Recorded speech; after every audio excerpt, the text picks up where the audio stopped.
Graça e paz em nome de Jesus. Nós estamos aí em mais uma aula dessa matéria tremenda, dons motivacionais. Na nossa última aula, nós estivemos falando sobre ministério. Se é ministério, seja em ministrar. O salmista declara em Salmos 84:10, porque vale mais um dia nos teus átrios do que em outra parte mil. Preferiria estar à porta da casa do meu Deus a habitar nas tendas da impiedade. O que o salmista está dizendo? Ele estava com a visão do tabernáculo, né? Onde tem o átrio, tem o lugar santo e tem o santo dos santos. Ele está dizendo, ao menos no átrio vale mais um dia em teus atos do que em qualquer outra parte mil. E aí o ministério é exatamente isso, né? Aquele que foi chamado para servir, aquele que foi chamado para ministrar, ele tem prazer em servir, ele tem prazer em ministrar, ele tem prazer em poder fluir no reino do Senhor, poder cumprir o chamado, poder exercer algo para que o reino cresça, para que as pessoas sejam atendidas, para que as pessoas sejam alcançadas pelo amor de Deus e pela graça que o alcançou. Em gratidão, ele quer servir, ele quer fazer algo para Deus. Mas Paulo nos diz em Romanos ainda que existem outros tipos de dons, outros tipos de ministérios, ao qual também estamos chamando de dons motivacionais. Dons motivacionais, Paulo começou dizendo acerca da profecia. Se é a profecia, já estudamos que não é a profecia do dom espiritual. É a profecia motivacional que vai fluir numa conversa, numa ligação, que vai fluir muitas vezes num cumprimento, num abraço, daquilo que você conhece da verdade da palavra de Deus. Se é a profecia, seja ela segundo a medida da fé. Se é ministério, seja em ministrar. Mas agora ele vai falar que se é ensino, que haja dedicação no ensino. Se é ensinar, que haja dedicação no ensino. A palavra original para ensinar aqui é didaskon, a raiz da palavra didaquê, que é a raiz da palavra didática, né? Ou seja, o que Paulo está querendo dizer aqui com o dom motivacional de ensinar? Ensinar, ou didaskon, é aquele que tem a habilidade de explicar a verdade, é aquele que tem a habilidade de fundamentar as pessoas num conceito, numa definição, numa esclarecimento da palavra. Se é esse o seu chamado,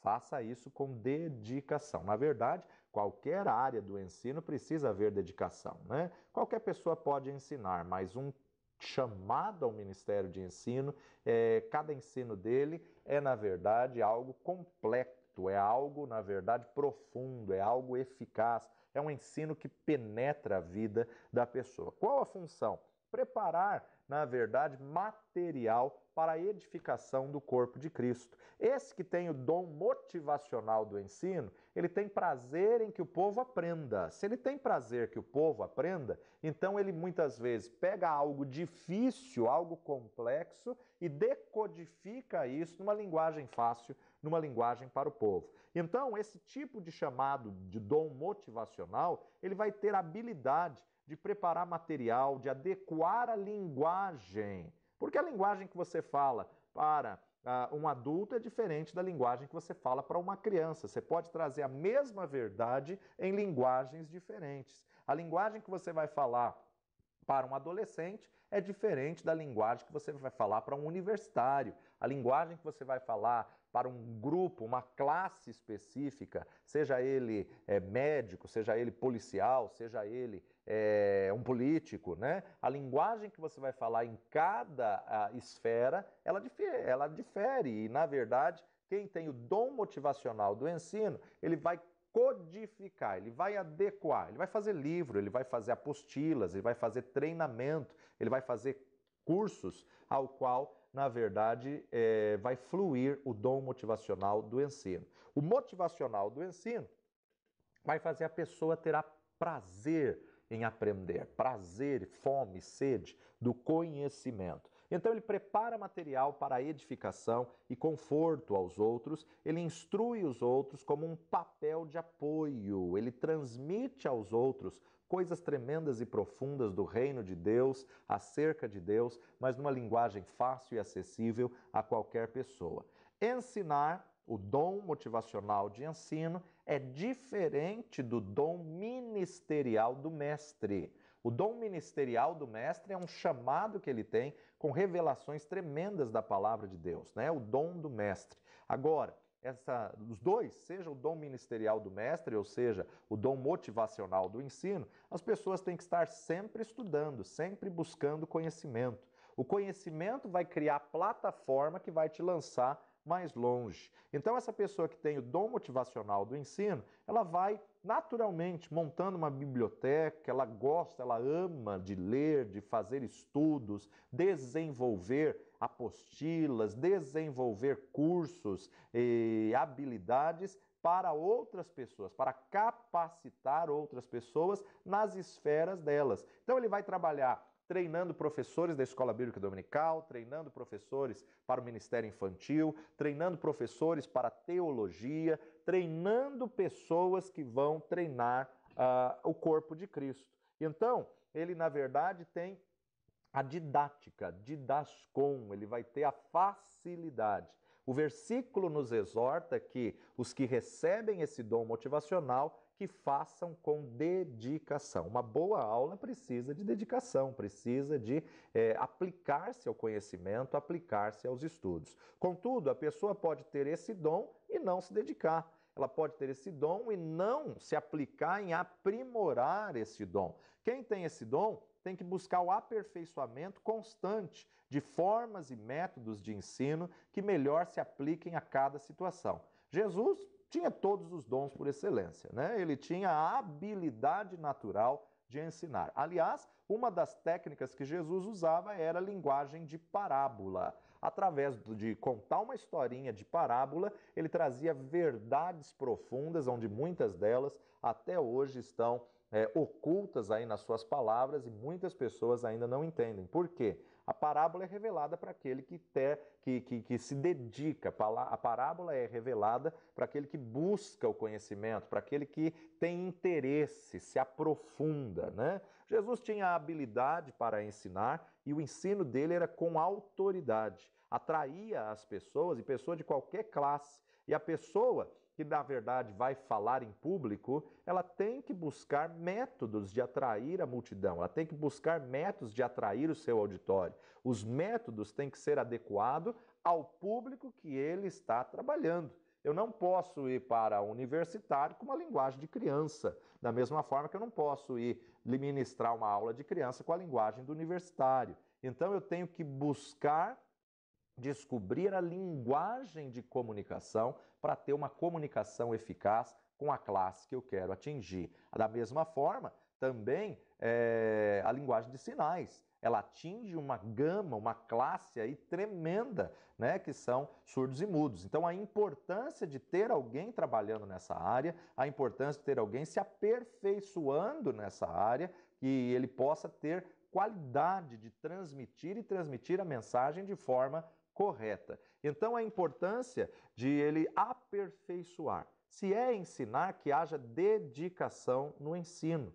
Ele tem que definir qual área que ele quer ensinar. Seja obreiro, seja diácono, ele tem que fazer cursos, ele tem que treinar obreiros, ele tem que treinar diáconos, ou mesmo membros, ou mesmo pastores, teologia e assim por diante. Então, na verdade, nós temos que descobrir a linguagem correta, a linguagem eficaz para cada tipo de público que a gente quer alcançar e atingir. Então, é impossível a pessoa atingir uma classe se ela tiver com a comunicação errada ou muitas vezes falar aí o português errado, né? Cometemos erros, claro, cometemos erros de português, mas precisamos lutar para que cada dia possamos ter uma qualidade melhor, precisamos lutar para poder falar em público. Se você tem um chamado para falar em público, você tem que vencer o medo, a vergonha, a timidez, você tem que vencer isso. E hoje existem muitos cursos e treinamentos que podem te ajudar nisso.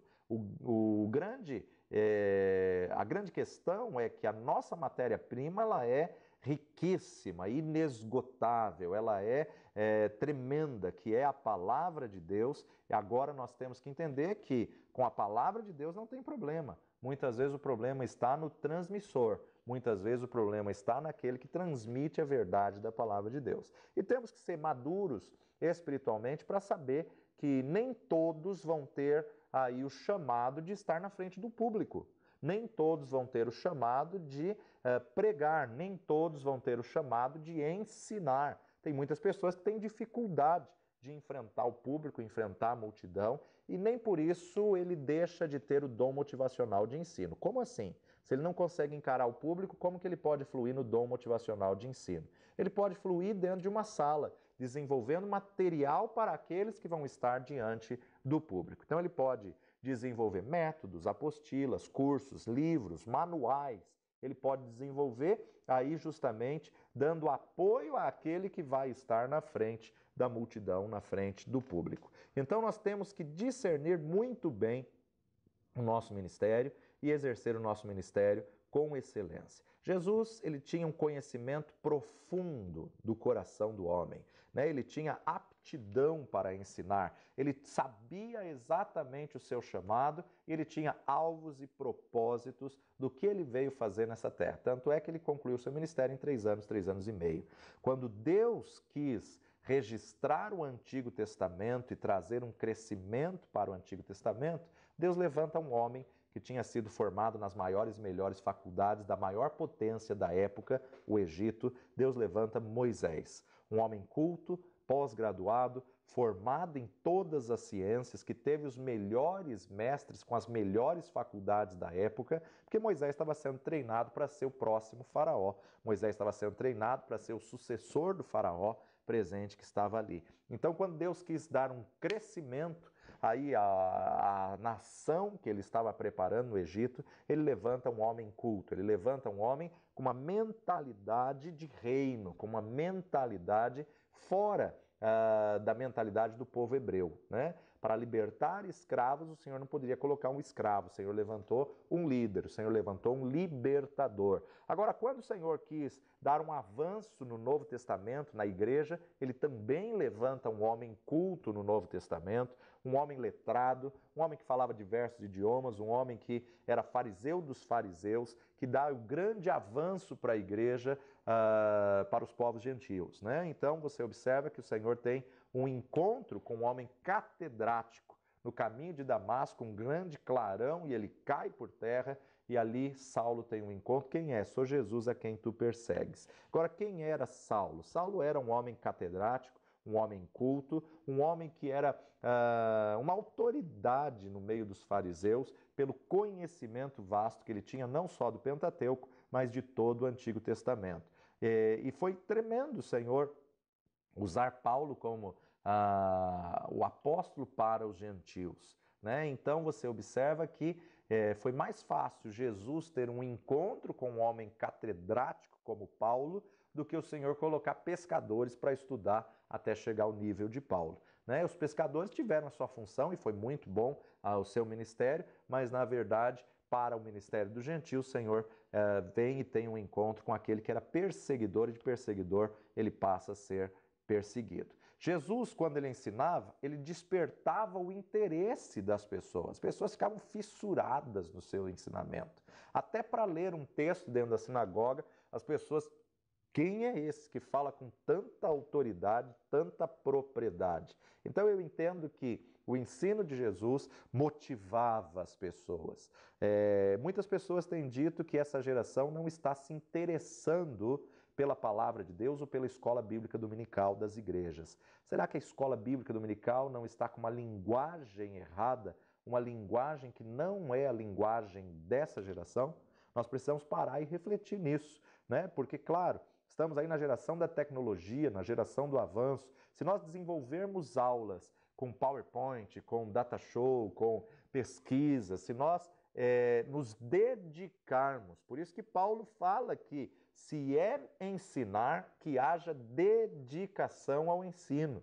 É uma aula dinâmica, uma aula com conteúdo da arqueologia, com matérias reais lá de Jerusalém, com um conhecimento vasto, com certeza vai despertar o interesse dessa geração, com certeza vai motivar as pessoas a poder estar fazendo muito mais. Então, na verdade, nós temos que entender que esse dom motivacional de ensino, ele vai decodificar a verdade da palavra de Deus para uma geração, para um povo, para uma classe de pessoas que fale a linguagem da classe daquela pessoa. Jesus, quando ele estava entre os fariseus e os escribas, o tom de ensinamento era um. Quando ele estava entre a multidão, o tom era outro. Então, na verdade, o tom do ensino dependia do público que ele estava. E aquele que ensina, aquele que foi chamado para o ministério do ensino, ele tem que despertar o interesse na pessoa pela verdade que ele vai trazer.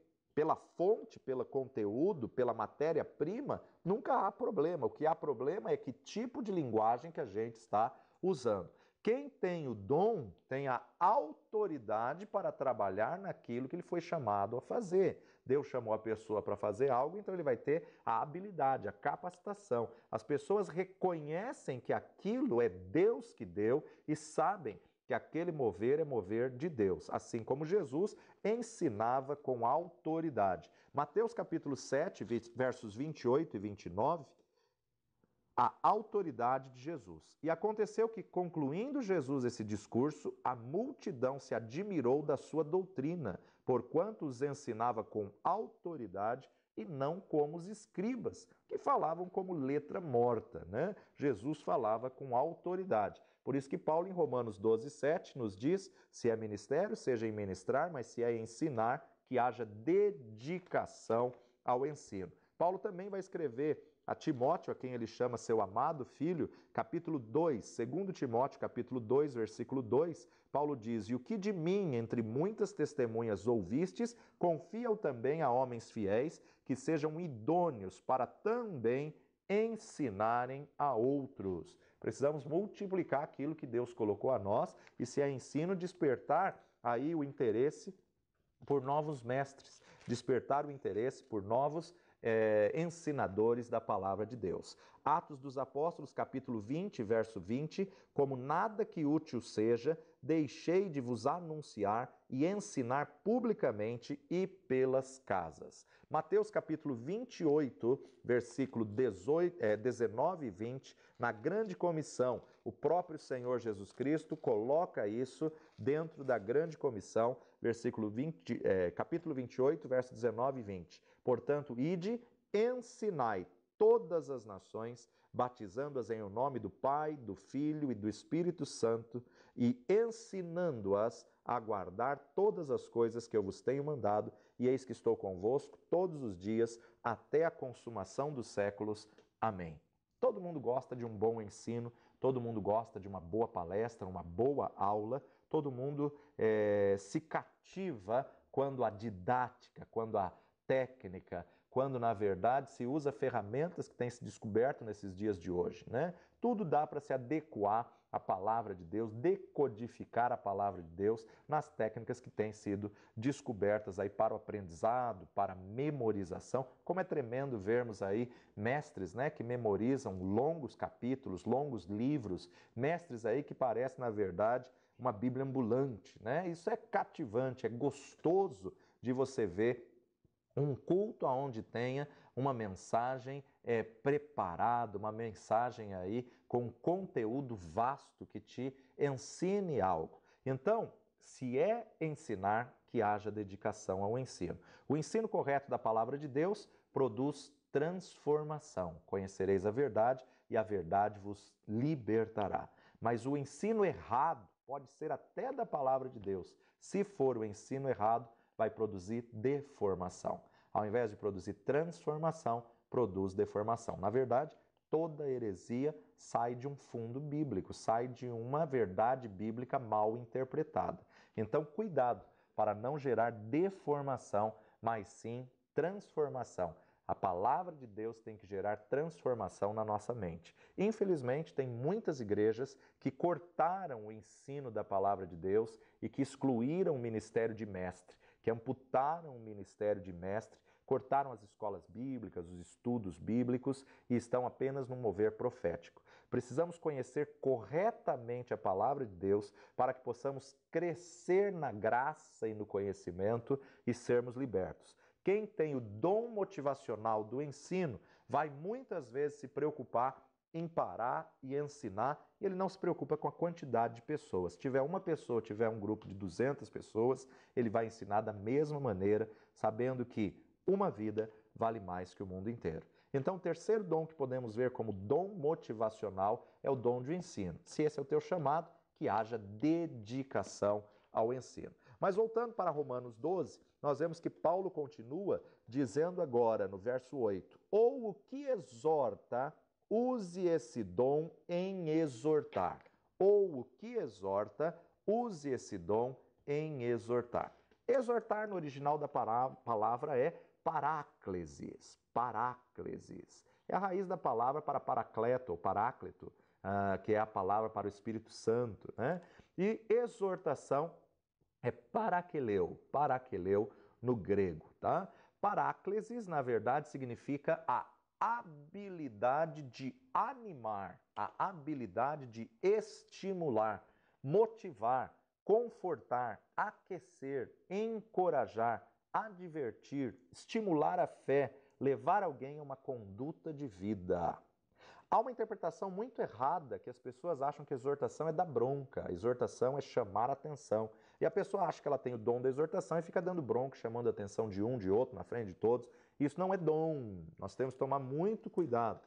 O dom da exortação é a habilidade de animar, ou seja, todos nós passamos por lutas e adversidades, passamos por momentos de tempestades e muitas pessoas no momento da luta, da adversidade, ele se abate. No momento da luta, da adversidade, ele cai, ele entra em depressão, em tristeza. E aquele que tem o dom motivacional de exortação, ele vai até ele e fala: que isso, meu irmão? Vamos levantar, vamos reagir, vamos lutar. Você não vai se entregar a esse problema, você não vai entregar esse diagnóstico, você não vai se entregar a essa dificuldade. Então, quem tem o dom motivacional de exortar, Paulo nos diz, use esse dom em exortar. Então, é uma habilidade especial que Deus dá a certos membros do corpo de Cristo para liberar palavras de motivação, de conforto, de encorajamento, de consolação, de incentivo. Há momentos que a igreja necessita ser consolada, né? Uma perda de uma pessoa influente, uma perda de uma pessoa que tinha um carisma tremendo para com a igreja se abate. E precisamos de pessoas com esse dom de exortar para poder fortalecer. Há momentos na igreja que a igreja passa por estresse, que a diretoria ou muitas vezes os pastores, líderes, passam por estresse e necessita de alguém que possa amenizar os ânimos, alguém que possa aí trazer uma palavra de conforto, de ajuda, de consolo, que possa trazer cura no coração dos outros. Então, o dom de exortar é uma chamada, uma ordem à exortação num sentido de animar, num sentido de estimular a fé. Uma pessoa que tem esse dom, ele encoraja a igreja. Na nossa trajetória cristã, nós vamos ter momentos que vamos passar por desânimo. Por isso que esse dom é considerado um dom motivacional.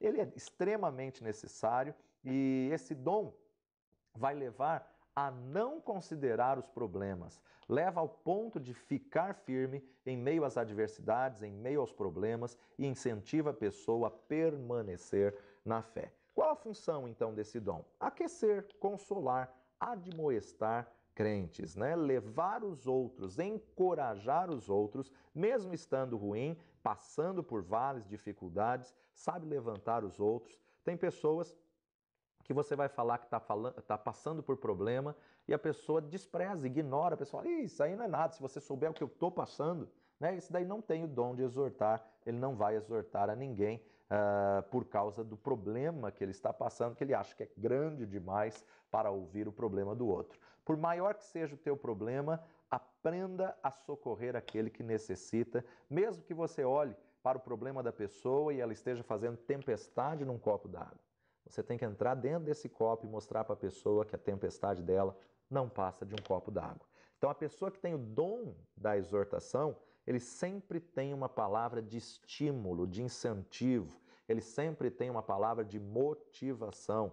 Pode ser que depois que a pessoa for embora, a pessoa diga: ó Senhor, faça isso na minha vida também, Senhor, me ensina que eu possa andar dessa forma, dessa maneira, que eu possa superar. Se for exortação no sentido de correção, também vai fazê-lo com muito amor, com muita graça. A pessoa pode ter qualquer dom ministerial, e além do apóstolo, profeta, evangelista, pastor e mestre, também ela vai ter um dos dons motivacionais. Então, o dom motivacional ele vai vir como um dom que vai complementar. A exortação, na verdade, ele vai fluir naturalmente, e é mais comum, né, a gente ver aí esse dom de exortação na vida dos evangelistas, porque o evangelista tem uma graça, um carisma, o evangelista por natureza, ele já tem essa palavra de ânimo, de incentivo, de motivação, né? Mas pode fluir esse dom em qualquer outro chamado ministerial também. Atos dos Apóstolos, capítulo 20, versículo 12. Atos 20, verso 12, nos diz assim: e levaram vivo o jovem e ficaram não pouco consolados. Paulo estava pregando, se delongou na mensagem, o jovem estava sentado na janela e caiu ali do segundo andar e morreu. Quando Paulo desceu, o texto diz que Paulo abraçou este jovem e por esse abraço, esse jovem ressuscitou. Há muitas pessoas que estão como mortas-vivas dentro do ministério que precisam apenas de um abraço. Há muitas pessoas que não precisam ali de uma oração, não precisam ali de uma palavra, não precisam ali de um ensinamento. Há momentos na vida daquela pessoa que ela precisa apenas de um abraço, sentir o apoio, sentir que ela não está sozinha, sentir que alguém está com ela, sentir que alguém está dando apoio, alguém está incentivando a vida dela. Atos dos Apóstolos, capítulo 13, verso 15. E depois da lição da lei e dos profetas, lhes mandaram dizer os principais da sinagoga: varões e irmãos, se tende alguma palavra de consolação para o povo, falai. Se tende alguma palavra de consolação para o povo, falai. Paulo tinha saído de Perge, tinha chegado em Antioquia, ele estava na sinagoga e agora, depois da leitura da lei, depois da leitura dos profetas, então eles pediram: alguém tem uma palavra de consolo, uma palavra de consolação. Assim como a palavra profética consola. 1 Coríntios 14, 3, mas o que profetiza fala aos homens para edificação, exortação e consolo. Mas o dom motivacional, ele não depende da manifestação do Espírito. Ele vai exortar numa palavra de incentivo, numa palavra de ânimo. 2 Coríntios capítulo 1, verso 4 a 6. Que o verso 3 a 6, bendito seja o Deus e Pai de nosso Senhor Jesus Cristo, o Pai das misericórdias e o Deus de toda consolação, que nos consola em toda a nossa tribulação, para que também possamos consolar os que estiverem em alguma tribulação, com a consolação com que nós mesmos somos consolados de Deus. Porque como as aflições de Cristo são abundantes em nós, assim também a nossa consolação sobeja por meio de Cristo. Mas se somos atribulados, é para a vossa consolação e salvação. Ou se somos consolados, para a vossa consolação é, a qual se opera suportando com paciência as mesmas aflições que nós também padecemos. Então nós observamos aí Paulo falando acerca de bendito Deus e Pai de toda consolação, o Deus que nos consola nas nossas tribulações, para que quando passarmos por tribulações, possamos consolar também aqueles que estão passando por tribulações. Tito, capítulo 1, verso 9,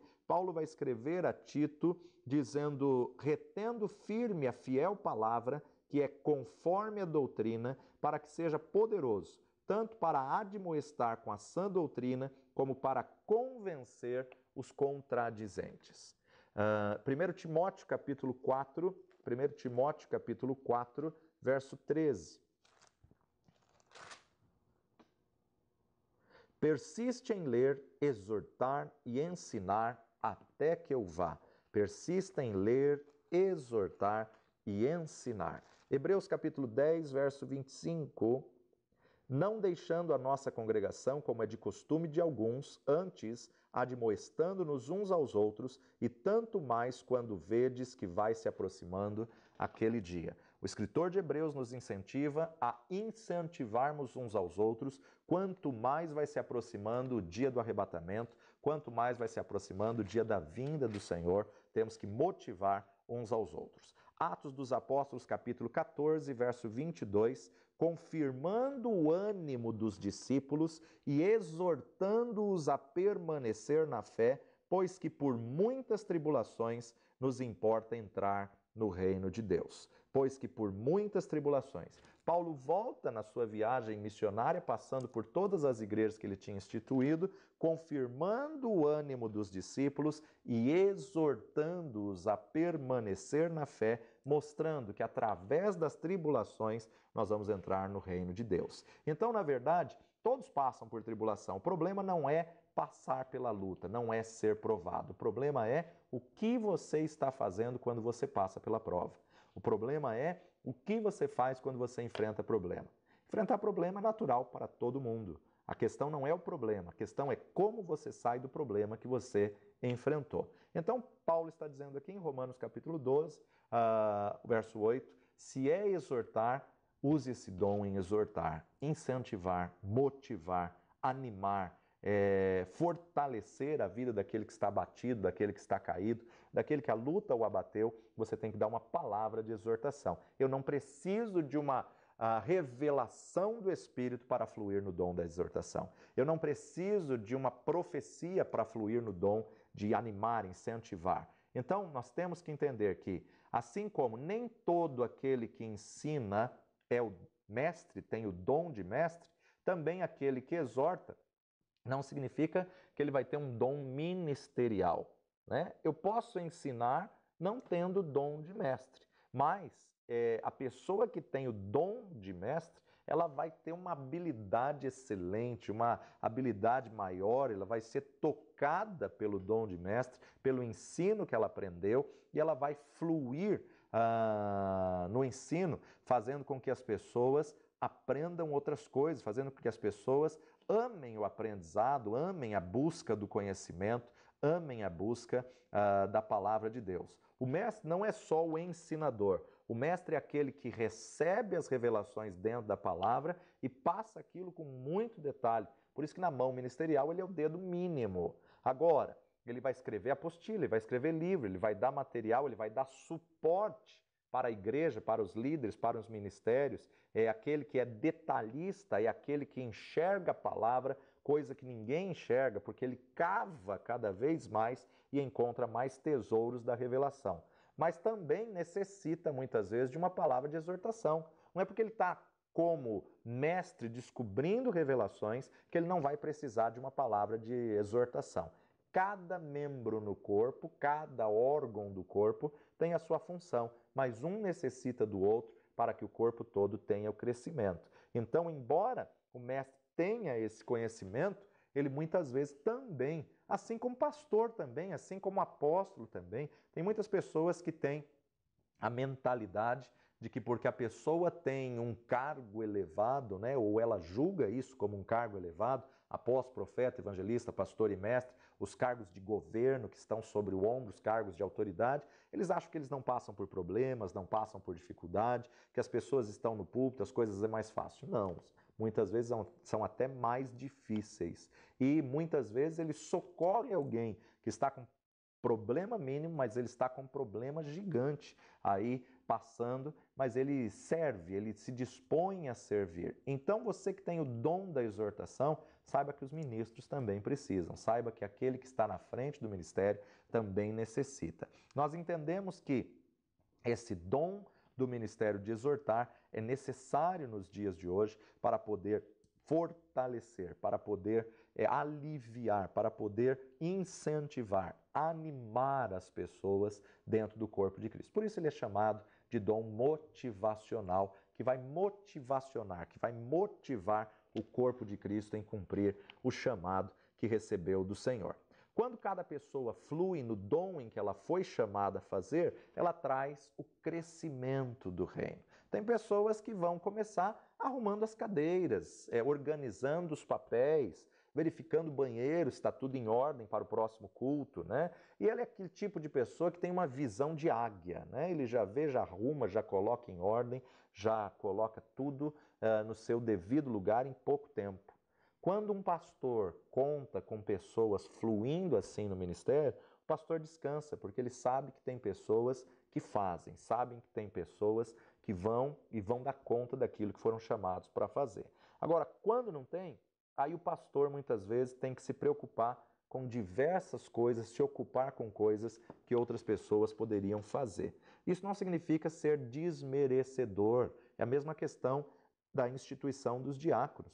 Não era desmerecimento entregar uma cesta básica, servir no ministério cotidiano, suprir o alimento. Não era desonroso fazer, mas na verdade era coisas que outras pessoas podiam fazer, porque os apóstolos e os discípulos precisavam priorizar a oração e o buscar da palavra de Deus, o conhecimento da palavra de Deus. Então a pessoa que pega um cargo, um ofício para fazer, ela tem que fazer com excelência, ela tem que fazer e fazer completo. Ela tem que ter zelo naquilo que ela faz. Um músico, ele precisa ter zelo pelo instrumento que ele usa. O instrumento é da igreja, mas a bateria precisa ser limpada. A guitarra precisa ser limpada, às vezes precisa trocar corda, precisa ser afinada, e não vai deixar para afinar na hora do culto. Então nós precisamos entender que aquele que tem o ofício, ele tem que fazer com excelência e fazer completo. Aquele que está responsável pelo computador, pelo data show, ele tem que se preocupar não só em acender, em ligar o data show, como também em desligar quando o culto acaba. A hora que o culto acaba, ele sai correndo e deixa tudo do jeito que está. Não, não pode ser assim. Ele tem que fazer com excelência aquilo que ele foi chamado para fazer e completar aquilo que ele foi chamado para fazer. Ele acendeu, ele foi responsável em ligar o computador, ele também é responsável em desligar o data show, em ver como está toda a situação. Para que possamos entender que seja feito com dedicação. Aliviar os afazeres do pastor, ser facilitador para os membros, para a igreja. Agora, por outro lado, não queira fazer aquilo que você não foi chamado para fazer, mas saiba fazer aquilo que Deus te chamou para fazer e faça com excelência aquilo que você tem para fazer. Que Deus te abençoe tremendamente. Se esse é o teu chamado, que você coloque em prática o seu chamado diante do Deus Todo-Poderoso, exerça com excelência para que o reino de Deus cresça, como o próprio Paulo diz em Efésios 4, do qual todo o corpo bem ajustado e ligado pelo auxílio de todas as juntas pode trazer o crescimento do corpo, e esse crescimento homogêneo, porque convém que o reino cresça e nós venhamos diminuir a cada dia. Fique conosco. Nós estamos aí no curso livre de teologia da Rede de Ensino Instituto Jaffa. Diversas matérias já estão na plataforma. Entre lá na plataforma e adquire mais matérias e aprenda a verdade da palavra de Deus. Aqui embaixo também você vai ter as apostilas, aula por aula, como também um exercício para afirmar o teu aprendizado. Não pule etapas, faça o exercício, busque, dedique-se, faça com excelência o curso e seja abençoado para que o teu ministério, o teu chamado seja aprovado. Procure apresentar-te diante de Deus aprovado, como obreiro que maneja bem a palavra da verdade e que não tem do que se envergonhar. Deus te abençoe. Até a nossa próxima aula, no nome de Jesus.